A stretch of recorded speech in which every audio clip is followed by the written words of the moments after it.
تو سمجھتے ہیں کچھ ایسی وجہ ہے؟ نہیں، ہم دعا گو ہیں، اللہ تعالیٰ میاں صاحب کو صحت یابی عطا فرمائیں.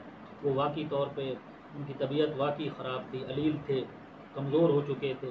اللہ تعالیٰ ان کو صحت یابی عطا فرمائے. صحت پر سیاست تو نہیں کی جا سکتی، لیکن دعا گو ہیں. پورا پاکستان آپ دیکھ لیں کہ ہر کوئی میاں نواز شریف کے لیے دعا گو ہے کہ اللہ تعالیٰ میاں نواز شریف کو جلدی صحت یابی عطا فرمائیں اور وہ واپس آ کر پاکستان کے عوام میں رہیں اور ان کی خدمت کریں. یہ بھی کہا جاتا ہے کہ یہاں صورتحال جو ہے خاصی گمبھیر ہو چکی ہے، روزگار جو ہے وہ نہیں مل رہا پاکستان تحریک انصاف کی حکومت کے دور میں.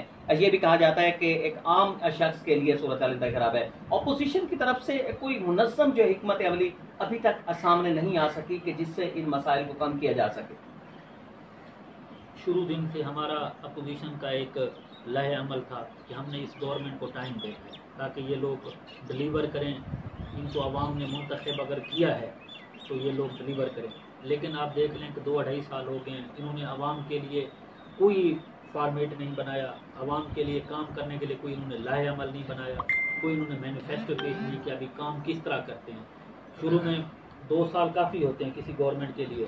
انہوں نے ابھی تک گورنمنٹ میں کوئی عملی طور پر چاروں صوبوں میں دیکھ رہے ہیں انہوں نے کام کے لیے کوئی طریقہ کار نہیں اپنایا. ان کی سندھ کے ساتھ لڑائی ہے. سندھ کا وزیر اعلیٰ، سندھ میں جاتے ہیں تو سندھ کے وزیر اعلیٰ سے نہیں ملتے. ان کی آپ یہ دیکھ لیں کہ پنجاب میں دیکھ لیں، ایون کہ بیوروکریسی دیکھ لیں، دوسرے دیکھ لیں، ان کے ساتھ کوئی بھی کام کرنے کے لیے تیار نہیں ہے. یہ صرف ان کا ایک مغرورانہ رویہ ہے جس کی وجہ سے ان کے ساتھ کوئی کام کرنے کے لیے تیار ہی نہیں ہوتا. آپ کے اپنے حلقے کی طرف آتے ہیں. یہ کہا جاتا ہے کہ آپ کا حلقہ جو ہے وہ خاصی حد تک مثالی ہے، ریگستان کا علاقہ ہے، لیکن ریگستان کے اندر آپ نے مواصلات کا نظام، اس کے ساتھ تعلیم کا نظام، صحت کا جو نظام ہے اس کے اوپر خاصی کنسنٹریشن جو ہے وہ دی ہے. کیسے یہ سب کچھ کر لیا؟ یہاں میدانی علاقوں کے اندر جو انڈسٹریل ایریا ہے وہاں یہ سب سہولیت میسر نہیں ہو سکی، آپ نے ریگستان کے اندر کر لیا. سر اس کی بیسک وجہ یہ ہے کہ ہم ایک تو شروع سے نظریاتی مسلم لیگ نون سے، اور ہمارے ساتھ میاں صاحبان کا سارے جنوبی پنجاب کے جتنے بھی پولیٹیشین ہیں سب کے ساتھ ان کا ایک محبتانہ رویہ ہے، شفقتانہ رویہ ہے کہ وہ ہم جب بھی ان کے پاس کام کے لیے جائیں، علاقے کے ترقیاتی کام کے لیے جائیں تو وہ ترجیح بنیادوں پر ہمارے کاموں کو ترجیح دیتے ہیں، ہماری بات کو سنتے ہیں، ہمیں ٹائم دیتے ہیں. یہ لوگ غلط کہتے ہیں کہ میاں صاحبان ٹائم نہیں دیتے. آپ ان کے پاس کام کے لیے جائیں، وہ آپ کو ٹائم بھی دیں گے اور آپ کا کام بھی دیکھیں گے. آپ یہ دیکھیں کہ لیا توسا پل ایک خواب تھا، 11 ارب کا پروجیکٹ تھا. میاں نواز شریف نے 2017 میں اس کا اناگریشن کیا. آج لیا توسا پل کمپلیٹ ہو گئی. آپ کا خاندان کب سے وابستہ ہے پاکستان مسلم لیگ نون سے؟ ہم 1990 سے مسلم لیگ نون کے ساتھ ہیں. پہلے میرے والد صاحب نے پہلا الیکشن سٹینڈ کیا مسلم لیگ نون کے پلیٹ فارم سے، پھر انہوں نے سٹینڈ کیا 1997 مسلم لیگ نون کے پلیٹ فارم سے. پھر میرے بڑے بھائی سید کلیم شاہ نے 2002 میں مسلم لیگ نون کے پلیٹ فارم سے، پھر 2008 میں، 2013 میں، 2018 میں. ہم شروع سے ہی مسلم لیگ نون کے ساتھ. اتنی طویل رفاقت عمومی طور پر یہ کہا جاتا ہے کہ سیاستدان پالیٹکس کے اندر اتنی طویل رفاقت جو ہے وابستگی نہیں رکھ سکتے.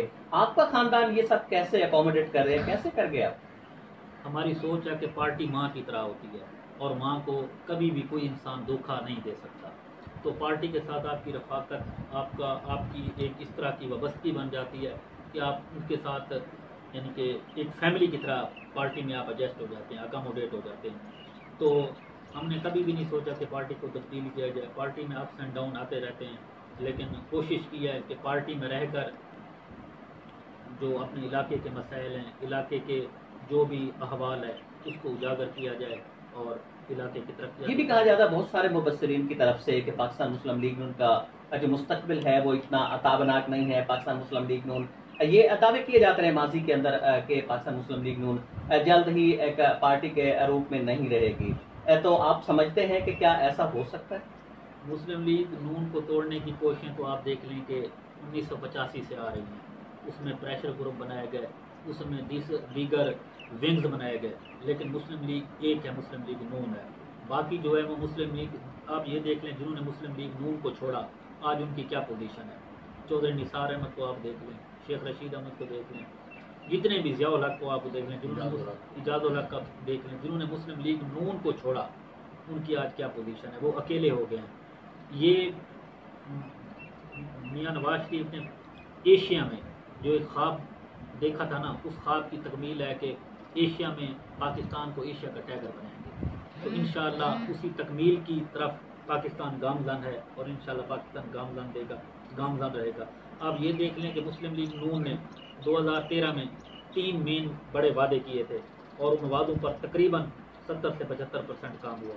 پہلا وعدہ تھا کہ بجلی کی لوڈ شیڈنگ کا خاتمہ کریں گے. آج آپ دیکھ لیں کہ 11,500 میگا واٹ بجلی جنریٹوں کے سسٹم میں شامل کی گئی، اور تقریباً 80-85% بجلی کی لوڈ شیڈنگ کا خاتمہ ہو چکا ہے. دوسرا کراچی کا امن تھا.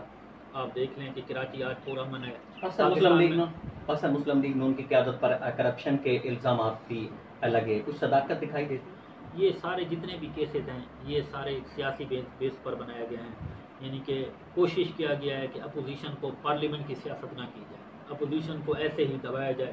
لیکن اپوزیشن پیپلز پارٹی اور نون لیگ وہ کوشش کر رہے ہیں کہ عوام میں اور عوام میں رہتے ہوئے عوامی مسائل کو اجاگر کر رہے ہیں اور عوام کے ساتھ ہی کر رہے ہیں. گفتگو سنی آپ نے نائب سجادہ نشین پیر جگی شریف لیا کی سیاست کے مرکزی کردار پیر سید حسنین شاہ بخاری کی. ان کا کہنا تھا کہ پاکستان مسلم لیگ نون کا ایک مرکزی کردار رہا ہے اور آنے والے دنوں کے اندر بھی رہے گا، اور پاکستان مسلم لیگ نون نے ہی پاکستان کو ایشین ٹائیگر جو ہے بنانے کا جو خواب سوچا تھا وہ کسی حد تک پورا ہو گیا، اور پاکستان مسلم لیگ نون ہی انشاءاللہ ان کا یہ کہنا تھا کہ پاکستان کو ایشین ٹائیگر بنا پائے گی. ان کا یہ کہنا تھا کہ میاں نواز شریف جلد ہی پاکستان آئیں گے، اور آنے والا دور جو ہے وہ پاکستان مسلم لیگ نون کا ہی ہوگا. اگلے پروگرام تک کے لیے دیجیے اجازت. اللہ نگہبان.